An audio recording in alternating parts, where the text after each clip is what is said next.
My question is कि अगर हम बिजनेस पर्सपेक्टिव से देखते हैं तो we set short term and long term goals, and what if they failed? अगर आप नहीं कर पाए उन्हें पर्टिकुलर टाइम में अकॉम्प्लिश, तो आप क्या करेंगे? How you move forward? Because आपने ऑलरेडी एक बैड डिसीजन ले चुके हैं and it failed, so we enter into a panic situation कि आगे कैसे मूव फॉरवर्ड करें। मेरा एक गोल का डेफिनेशन है जो मैं अक्सर अपनी जिंदगी के लिए यूज करता हूँ। गोल में 2 पार्ट्स होते हैं। एक होता है कि डेस्टिनेशन, आप कहाँ पहुंचना चाहते हैं, और एक होता है वक्त, कि कब तक पहुंचना चाहते हैं। अनफॉर्चुनेटली जब हम डिसाइड कर रहे होते हैं कि गोल क्या होना चाहिए, हमें नहीं पता होता। डेस्टिनेशन अक्सर एक अरमान होता है, हम यहां पहुंचना चाहते हैं। जैसे हम बोलते हैं कि 25 तक ना अपनी गाड़ी होनी चाहिए, 30 तक अपना घर होना चाहिए, और उसको फिर हम एक गोल बना देते हैं।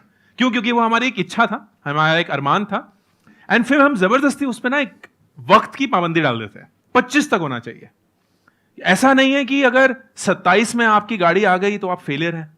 ऐसा नहीं है कि आपने 30 तक अपना घर पाने की कोशिश करी, लेकिन अगर 31 में घर मिला तो आप बोले यार जिंदगी में कुछ किया ही नहीं, ये तो बर्बाद ही हो गए। Nothing of that is true. लेकिन हम जबरदस्ती अपने ऊपर एक डेस्टिनेशन और एक वक्त डालते हैं। This is not at least how I would think about that. मेरे लिए सबसे ज्यादा जरूरी यह है कि you have to be impatient with action. इसका मतलब जो भी आपको करना है, जो आपको पता है कि आपको करना है, उसके लिए आप एकदम बेसब्री से काम करेंगे। इट विल बी लाइक, मुझे पता है कि ये आज मुझे करना है तो मैं ये करके ही रहूंगा, ये कल तक नहीं टालूंगा, क्योंकि ये मेरी इंपेशेंस है।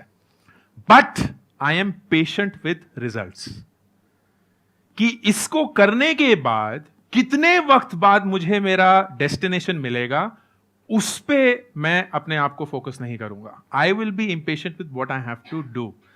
अब इसके चलते यू विल रियलाइज गलतियां हो गई, लेकिन उन गलतियों को आप सुधार सकते हैं। क्यों? क्योंकि वक्त की कोई पाबंदी नहीं है। ऐसा नहीं है कि आपको आज ही वो फिक्स करना था, जीतना था। You have a really long way to go.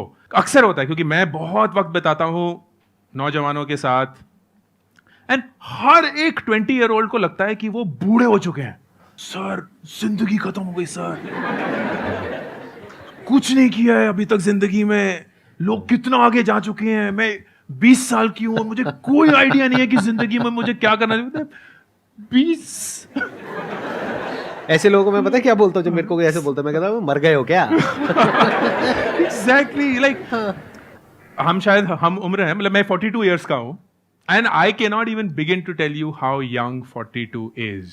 Agreed.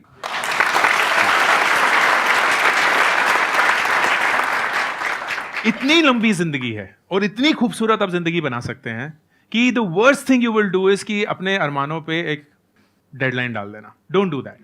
Mistakes होंगी, you are very smart to recover from that. उस एक्सपीरियंस और कैपेबिलिटी को जो सर बोल रहे हैं, उसको बटोरते रहना है, और उसमें उत्सुकता होनी चाहिए, क्योंकि वो अगर हो गया ना तो बिलीफ ऑटोमेटिकली आ जाएगा। बिलीफ आएगा तो ऑटोमेटिकली रिजल्ट्स आएंगे, रिजल्ट्स आएंगे सक्सेस आएगा, सक्सेस आएगा तो आप भी एक दिन इस स्टेज पे बैठे होंगे। And that is how you have to think about it. It doesn't matter, like मैं बोल सकता हूं अरे इतने सारे लोग हैं जो सर को बुला दिए, वो तो 28 साल के ही हैं, और देखिए वो संदीप सर के साथ बैठे हुए हैं, मैं 42 में क्या ही उखाड़ लिया मैंने जिंदगी में कि मैं 40 साल की उम्र में यहां आया हूं।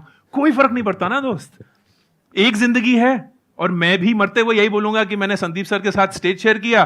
25 साल वाले भी यही बोलेंगे, कोई फर्क नहीं होगा। Everyone did what they wanted to do, and that's the beauty of life. So that is what I would suggest.